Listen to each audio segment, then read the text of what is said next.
Okay, moving back into the Platinum Worm series, which is what it has been named as of now. This is from the same position. I will do a quick recap, covering maybe some of the details that I missed previously. We talked about how you can do this right from this position, looking to underhook.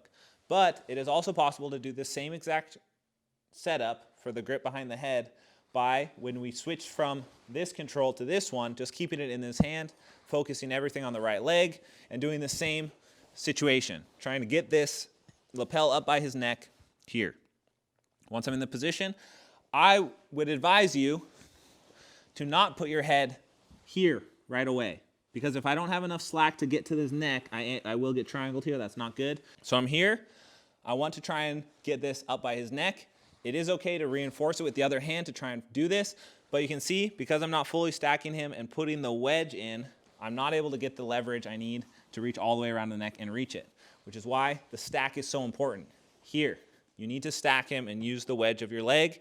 You can achieve this by reaching with your other hand to grab at the hips here to lift.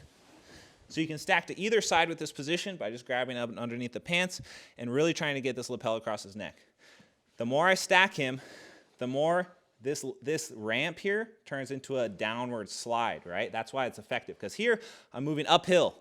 I'm not really going to be able to get that closer to his neck, but when I stack him, the angle of his leg changes so it's almost vertical, and you can see that is a much easier process to get this close to his neck, okay? So do not neglect this knee when setting up this position. From here, I close the distance and pass the lapel to my other hand, as you can see here. This time I'm neglecting the thread of the triangle, because you don't have to always be a jerk about everything, okay? It's just sometimes, like against your good friends. So here, instead of trying to bring my hand underneath to do the Ezekiel pressure, bring my hand around, and you might be able to see where this one's going, Mija. This is not going to be fun, because you then just bring your elbows together by turning your chest down and baseball bat choking him.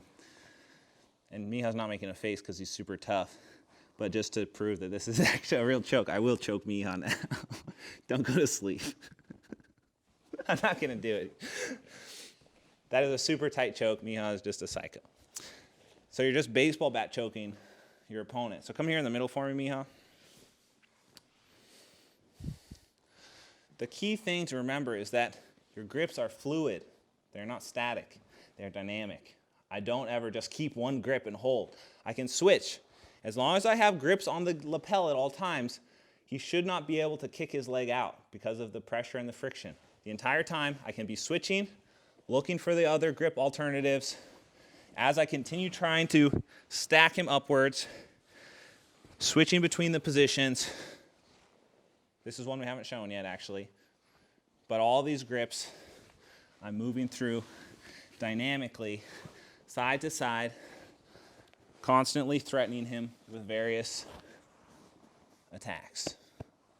That was more of like a twister neck crank here. But this is the option for the baseball bat choke from here. I just put my hands in, palm up, bring my elbows together. To really finish this one, you bring your knee up towards his head, face down, and then you just lift your hips and pressure. It's basically this choke here, baseball bat choke from side control. You're just bringing your hand in like this, circling so that the other hand comes in under the neck, head down the belly button, and then lifting your hips to finish the choke. It's the same functionality. It's not a new method of applying torque to someone's neck. It's just a new grip to do it.